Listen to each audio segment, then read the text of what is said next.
भी लक्षण क्या होते हैं? आप में कोई है नहीं ऐसे लक्षण वाला पुराना आदमी हो तो बता दो। पहले अपनी चेचक होती थी, मुंह पे बड़े बड़े गड्ढे, पूरी बॉडी में गड्ढे हो जाया करते थे। और कोई कोई तो अगर आंख में भी इंफेक्शन हो गया, आंख भी खत्म हो जाती थी।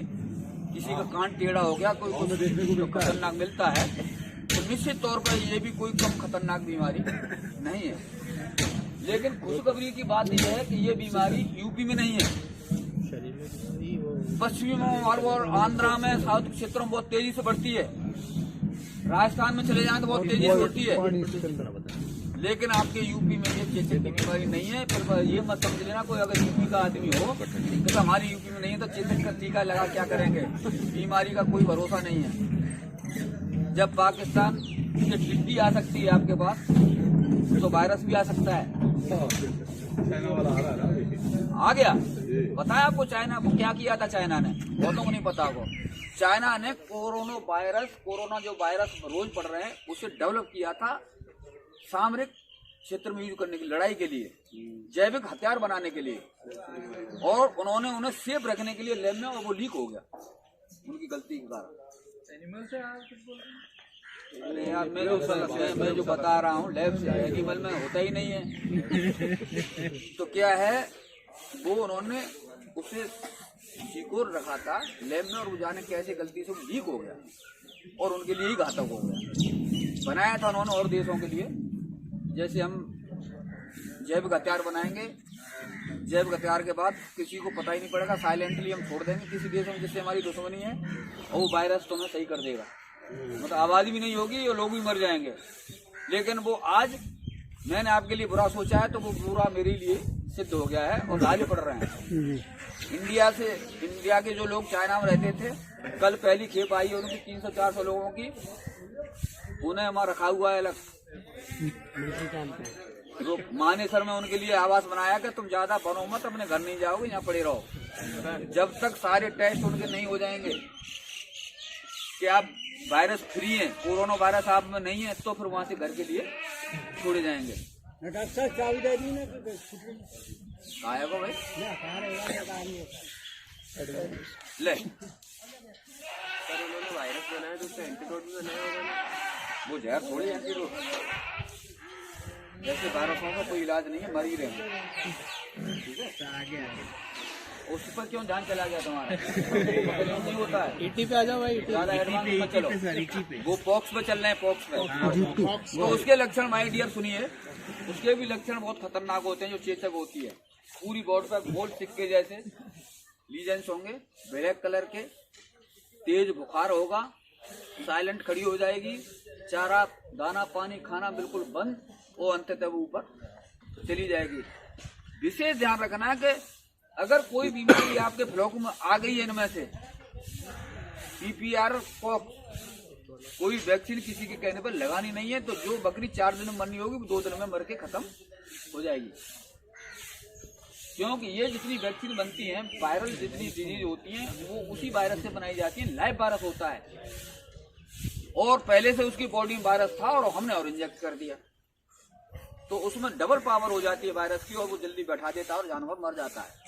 अगर आपके ब्लॉक में बॉक्स आ गई है, तो इमीडिएट उसे हम अलग कर देंगे दूर, वही फ्लो में जो बता रहा हूँ, कम से कम 200 मीटर दूर, जिससे इमीडिएट कोई भी इस तरह की महामारी की बीमारी आती है, तो जिस जानवर को हमें पता चला है, उसे इमीडिएट हटाएंगे उस ब्लॉक से और दूर जाके कर देंगे।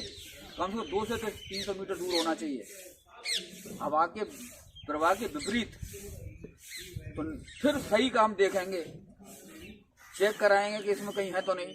अदरवाइज उनका सपोर्टिव ट्रीटमेंट, जैसे हमारे यहाँ डेंगू होता है या चिकनगुनिया होती है, उसका कोई ट्रीटमेंट नहीं है, विशेष जाने की बात है। सपोर्टिव ट्रीटमेंट दिया जाता है केवल इसलिए कि कोई नई बीमारी और घर न कर जाए, और ड्रिप के माध्यम से, वो यूरिन के माध्यम से वो जो है इन्फेक्शन पास आउट हो जाए, उसे केवल इसलिए बनाए रखते हैं कि ये जब तक वायरस का इन्फेक्शन पास आउट न हो जाए, जब तक उसे हॉस्पिटल में एडमिट रखते हैं, और वो 4 से 6 दिन कम से कम लगते हैं पास आउट होने में। ट्रीटमेंट नहीं दे रहे, ट्रीटमेंट उस बात का दिया जा रहा है कि कोई और बीमारी ऐसे में आगे न लग जाए। जैसे डेंगू का वायरस तो है ही, और एक छोटे से मच्छर के कारण एडिस एजिप्टाई कहते हैं, जैसे टाइगर भी कहते हैं, वैसा ही लोकल नाम है टाइगर।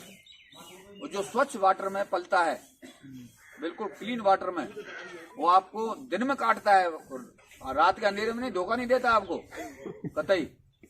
वो आपके सामने आएगा और काट के जाएगा, फिर आप तैयार रहिए उसका परिणाम भुगतने के लिए। अगर मल्टीपल बाइटिंग हुई है, एक मच्छर ने नहीं 2-4 ने मच्छर ने खाया, तो आप 1 महीने के लिए आराम करिए हॉस्पिटल में और पैसा रखिए, तो हमें बचना है। ऐसी इनमें भी बीमारी है, मैं पॉक्स की बता रहा था, तो उसका सपोर्टिव ट्रीटमेंट ही दिया जाता है जो भी संभव हो, जो डॉक्टर आपको सजेस्ट करें, ठीक है ना।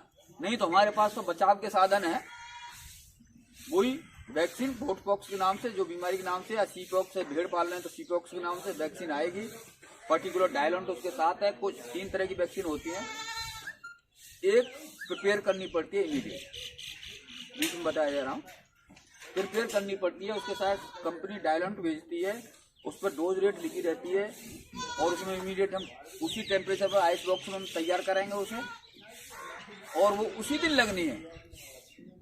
अगर 50 की डोज है तो 50 जानवरों को एक वायल,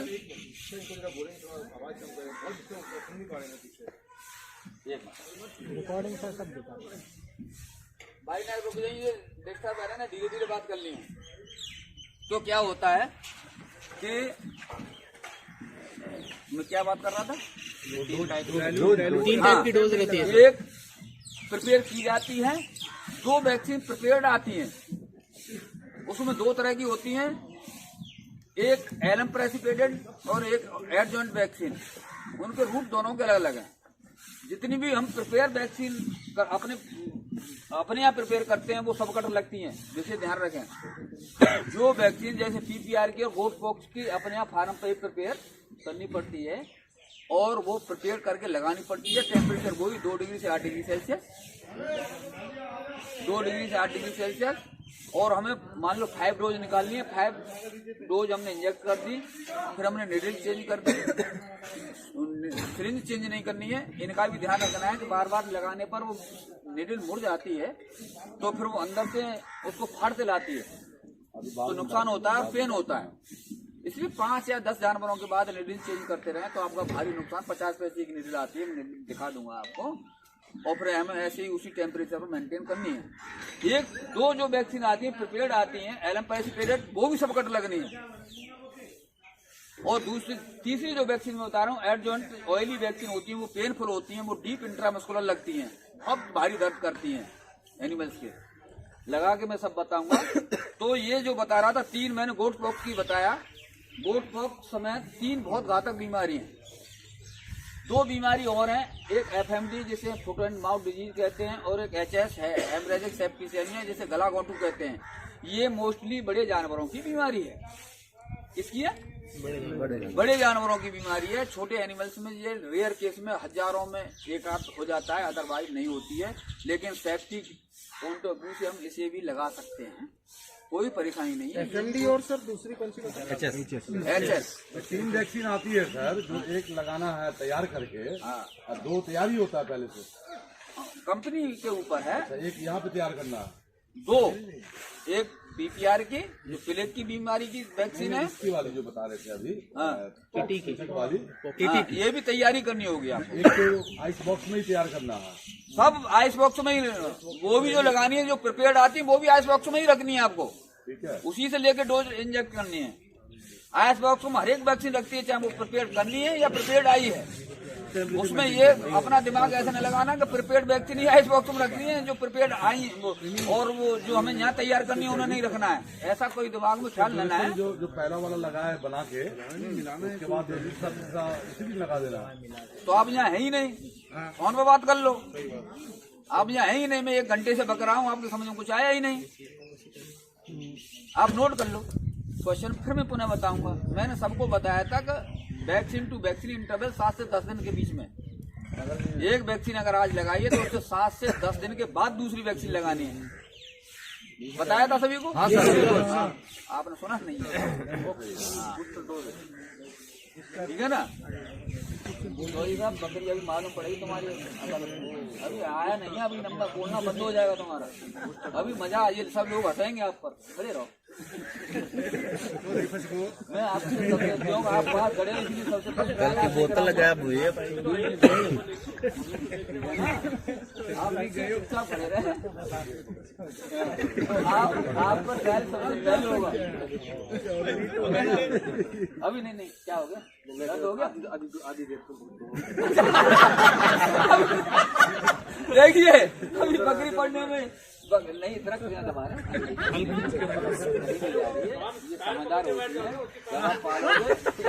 अरे उसी में बैठ जाओ चौधरी साहब, आगे की नहीं। निश्चित तौर पे इतने समझदार होते हैं, आप जितना इनसे प्यार करोगे ये आपके पीछे होगी, ठीक है ना। योगी जी गाय ना तो फसल नष्ट करती, ये किसी की फसल नष्ट नहीं करेगी। आप प्यार से रखेंगे उतने प्यार से आपके पीछे होगी। चौधरी साहब घबरा के कान पकड़ने से थोड़ा सा ध्यान रखें। कहाँ से आए चौधरी साहब? राजस्थान से। घबरा गए? राजस्थान में सबसे प्यार से बकरी पाली जाती है, कोई नहीं ज्यादा दवाई रहते हैं। जरा सा पकड़ के रखना है, तो कहीं नहीं जाएगी। आप छोड़ भी दें तो नहीं किसी को रहेगी, तो कर लेंगे। ऐसा लग रहा है कि परेशान हो गए तो तुम भी परेशान छोड़ दो। जा बेटा कुछ खा रही तो खा रही। हाँ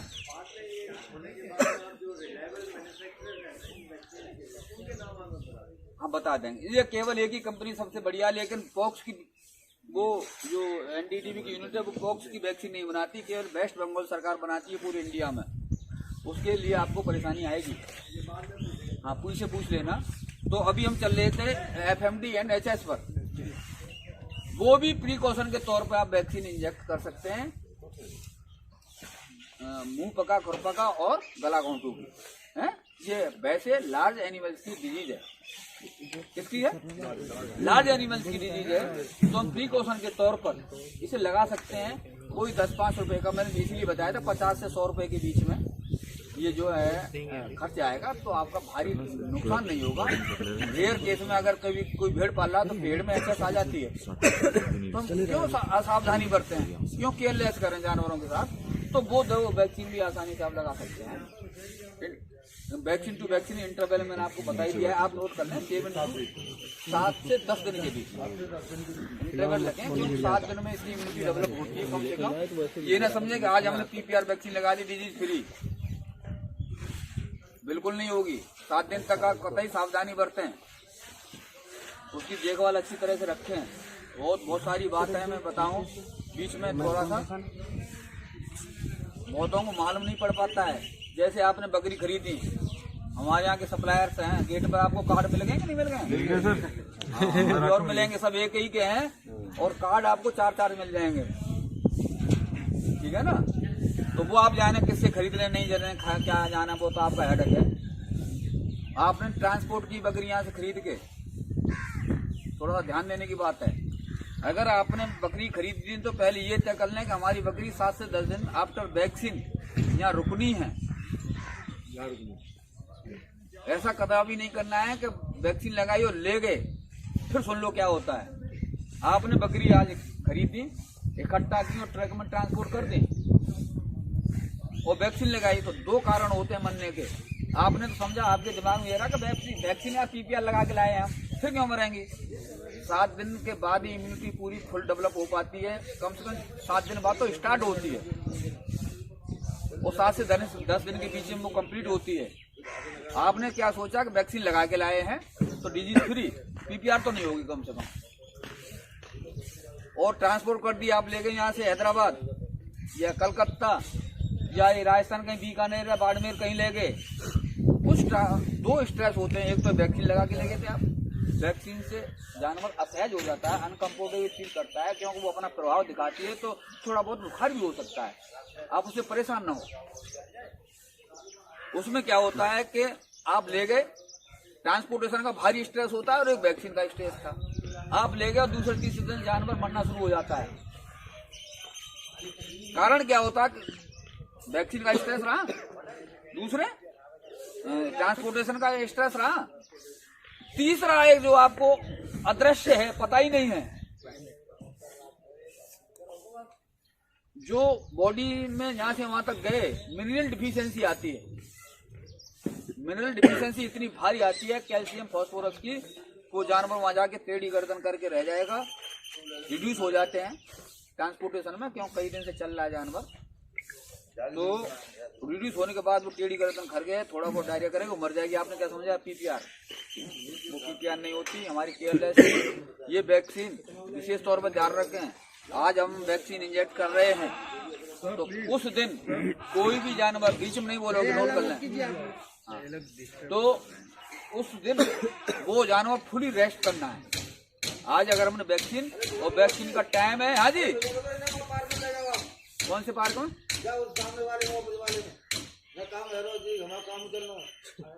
चलो कोई नहीं। तो क्या होता है, ट्रांसपोर्टेशन का, तो वो कैल्शियम और फास्फोरस की भारी कमी बॉडी में आ जाती है, वो जानवर मरने लग जाते हैं। और आपने सोचा क्या, तो करना क्या है कि जिस दिन हमने वैक्सीनेशन करनी है उसका suitable time early in the morning. Early in the morning का कारण कि टेम्परेचर भी डाउन रहता है सुबह, ठीक है ना। 2 बजे है जाओ शुरू, रात के 2 बजे शुरू है जाओ, वो अंधेरे में लगा दो, हाँ, जिससे कोई देख भी नहीं पाएगा, बढ़िया रहेंगे। तो early in the morning temperature, मान लो गर्मियों में हमने जानवर खरीदे तो टेम्परेचर बहुत जल्दी हाई होता है, तो सुबह के टाइम टेम्परेचर सबसे डाउन रहता है, और हम उस वैक्सीन को इंजेक्ट कर देंगे और फुल रेस्ट पर छोड़ देंगे, ठीक है ना। तो निश्चित तौर पर वो बकरी उस दिन रेस्ट जाए, खाना पीना उन्हें वहीं सर्व कराएंगे।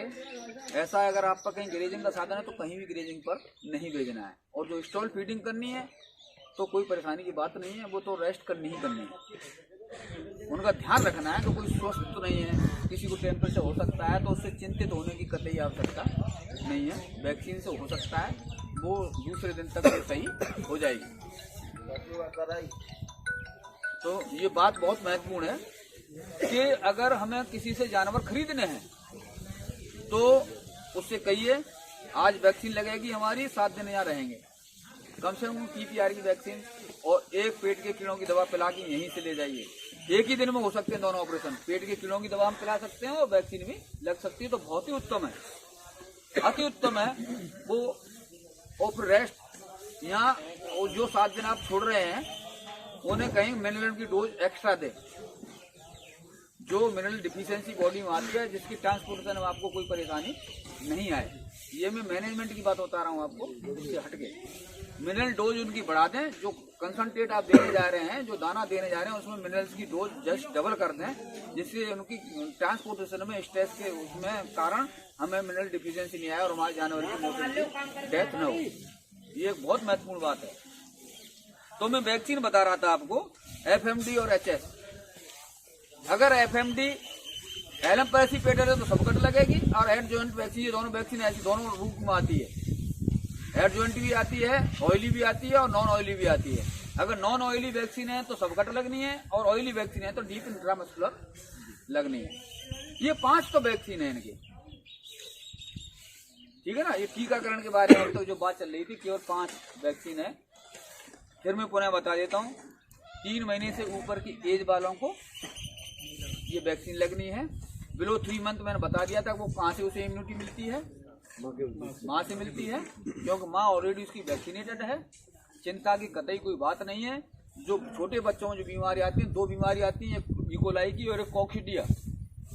3 महीने से छोटे बच्चों में जो बीमारी आती है, इकोलाई इमीडिएट पैदा होने के 20 दिन तक अपना अटैक करती है, और कॉक्सीडिया आफ्टर 1 मंथ से 3 मंथ तक, 6 मंथ तक उसकी अलग दवाई है। कॉक्सीडिया का तो इलाज है, हम 2 दवा आती है मार्केट में, वो लिखने वाले। कॉक्सीडिया से क्या होता है लक्षण भी बता दूं।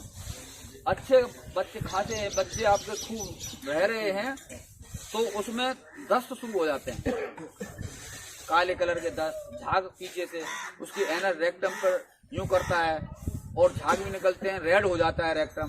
तो निश्चित तौर पर अगर भले टेस्ट ना कराएं तो उसे कॉक्सीडिया है, और ये बॉडी की साइनिंग बिल्कुल रफ हो जाती है, बच्चों की ग्रोथ रेट रुक जाती है, तो निश्चित तौर पर कॉक्सीडिया के इन्फेक्शन है, दस्त भी आ रहे हैं। अगर आप पर कहीं लेबोरेटरी है तो उनके सैंपल लेके, स्टूल टेस्ट सैंपल लेके कहीं चेक करा सकते हैं, और उसे हम दवा, तो 2 तरह की दवा आती है। एक तो 2 दिन पिलाने वाली आती है, उसे हम बेकॉक्स कहते हैं, बेकॉक्स लिख लो कॉक्सीडिया के लिए BAYCOX, कॉक्सीडिया के लिए BAI, मैं बोलता ही रहूंगा BAICOX। आगे समझ में नहीं आई किसी के में? लिक्विड, ये लिक्विड आती है और उसकी डोज रेट उस पर लिखी रहती है, भ्रमित ना हो। कोई भी दवा है, कोई भी इंजेक्शन है, उस पर लिखा रहता है, उसमें और चीज लिखी रहती है, विड्रॉल पीरियड। अगर बड़े जानवर को हम कोई दवा पिला रहे हैं, पेट के कीड़ों की दवा पिला रहे हैं, तो उसमें विड्रॉल पीरियड लिखा रहता है। मिल्क फॉर 7 to 14 डेज, हम यूज ना करें उसका। मीट 28 डेज, इस तरह से लिखा रहता है। अगर सावधानी बरतन 100 को तो बाकी आप जाने, क्योंकि वो सावधानी हम भी नहीं बरत पाते यहाँ, कि बहुत सारे जानवर हैं, सब हमारे अंदर इतना जहर भरा है कि सबको पी जाते हैं उसके दूध को। मांस को खिला दो, दिखा दो मांस को, उनके ही खा जाएंगे। कोई विड्रॉल पीरियड पर ध्यान नहीं देता है। उस पर डोज रेट भी लिखी रहती है, ठीक है ना? डोज रेट लिखिए, कम बोलिए प्लीज। तो उस पर डोज रेट कॉक्सीडिया के लिए। दूसरी दवाई है एम्प्रोलियम पाउडर, ठीक है ना? पाउडर एम्प्रोलियम, ये कॉक्सीडिया के लिए केवल ये 2 ही दवाएं हैं। तीसरी सल्फा टैबलेट आती है, सल्फा। 3 दवाएं हैं, तो सल्फा कम से कम 5 दिन पिलानी है। लिखिए, सल्फा की जो गोली है बच्चों को डोज रेट उसमें तय कर लें वजन के हिसाब से। वो गोली जो आती है 5 ग्राम की आती है, बड़े जानवरों की डोज रेट होती है 30 किलो को, कम से कम 30 किलो वाले जानवर को ये गोली पिलाते हैं। अगर उसके हिसाब से हम तय कर लें, पर हमारे बच्चे में जो कॉक्सीडिया हुआ वो कितने वजन का है, उस हिसाब से डोज किलो, तो थोड़ी ज्यादा हो जाए तो कोई दिक्कत नहीं, कम नहीं देनी है। अगर पॉइंट में ज्यादा हो जाती है तो कोई दिक्कत नहीं है।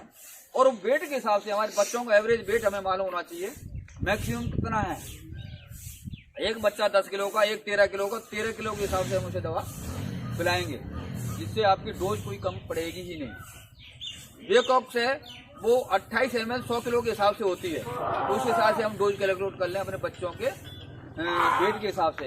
एम्प्रोलियम पाउडर भी mg के हिसाब से होता है, उसमें लिखा रहता है पाउच पर कि 50 mg या 100 mg, जो भी उसमें सजेस्ट है, या 5 mg पर kg, तो उस हिसाब से हमें वो उसका लंबा पीरियड है, ये ध्यान रखें।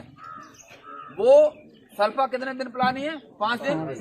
बेकॉक्स केवल 2 दिन, और एम्प्रोलियम पाउडर 5 से 7 दिन। इसमें कोई कोताही नहीं बरते पीरियड में, तो ही इन्फेक्शन डाउन आउट होगा। और विशेष ध्यान रखें, हमने दवा पिलाई है जैसे पेट के एक टाइम, ठीक है ना, ओनली 1 टाइम, दिन में 1 बार। दूसरा बात नोट करने की बात है, खाली पेट दवा पिलाने के 2-3 घंटे बाद कुछ भी खाने पीने को देंगे बच्चे को। क्या करना है, चाहे हम बड़े जानवर को दवा पिला रहे हैं कोई, तो 2-3 घंटे बाद देनी है खाने को, या छोटे बच्चे को कोई दवा पिला रहे हैं इस तरह की मास लेवल पर, तो खाली पेट देनी है सारी चीजें, तो ही दवा काम कर पाएगी, ठीक है। दूसरे दिन सावधानी मैनेजरियल जो सावधानी बरतनी है प्रबंधकीय, कि वो 2 दिन में उसका इन्फेक्शन पास आउट होता है, तो जो क्लीन जो डेली बाड़ा हमारा होता है उसे डीप क्लीन कराना है, इन्फेक्शन उसी में है। और जो मैंगनी और फीसेस उसका आएगा गहरे गड्ढे में डालना है, और उसमें बाड़े में चूने का छिड़काव करना है 2 दिन लगातार। खाली पेट हमें दवा पिलाना है, उसका इन्फेक्शन जब दवा पिलाएंगे तो वो बाड़े में ही आएगा। 2 दिन गहरी सफाई करानी है उसकी बाड़े की। सफाई के बाद अगर मैं देसी आपको ट्रेडिशनल बताऊं, तो जिस बाड़े में आपने दवा पिलाई है, सब में अगर सबको पिलाई है, बड़े जानवरों को दवा पिलाई, तो सब में थोड़ा थोड़ा कूड़ा बिछा के आग लगाते हैं, तो उससे बढ़िया कोई साधन ही नहीं है। अदरवाइज गहरी सफाई करके डीप क्लीन करके उसमें चूड़े का छिड़काव करें 2 दिन लगातार, तो वो जो इन्फेक्शन हमारे यहाँ हुआ है बाड़े में हुआ वो मर जाएगा।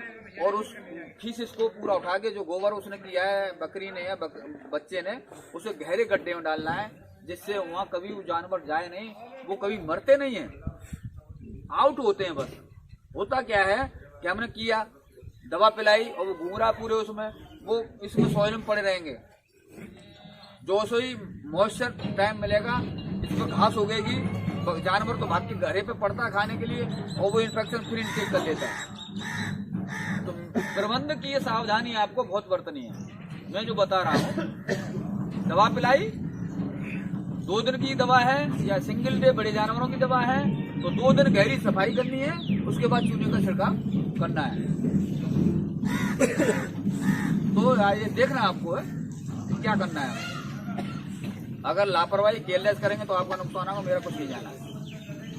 आप जाने अच्छे तरीके से नोट कर लें कि अगर कोई हम मास लेवल पर ऑपरेशन कर रहे हैं पेट से संबंधित एंडोपैरासाइट से संबंधित, 2 तरह के एंडोपैरासाइट होते हैं, एक एक्टोपैरासाइट एक एंडोपैरासाइट। एक्टोपैरासाइट बाह्य परजीवी जो बॉडी पे लगते हैं, मुंह देखते हैं, किडनी देखते हैं, बहुत सारे माइट होती है। और एंडोपैरासाइट पेट के अंदर जितने भी पैरासाइट परजीवी होते हैं, अंत्य परजीवी और बाह्य परजीवी, इनका अलग अलग ट्रीटमेंट है। अंत्य परजीवी के लिए मैंने दवा बताई, छोटे बच्चों के लिए, बड़े जानवरों के लिए भी बता रहा हूँ कि अब दवा क्या पिलानी, वैक्सीन की बात खत्म होगी, केवल लगा के बताऊंगा आपको। दवा पिलाना इसमें होगा ना, इकोलाई के लिए नहीं बताया, क्या नहीं बताया? दवा डीवार्मिंग 5 से 7 दिन। डीवार्मिंग सर कितने समय में? वो बता रहा हूँ मैं, उसी पे चल रही है। पेट के कीड़ों की दवा नीचे लिख रखी है, गलत शेड्यूल जो आपके बनाते हैं गलत बनाते हैं। ड्रेसिंग लिख रखी है, ड्रेसिंग भारी बीमारी है।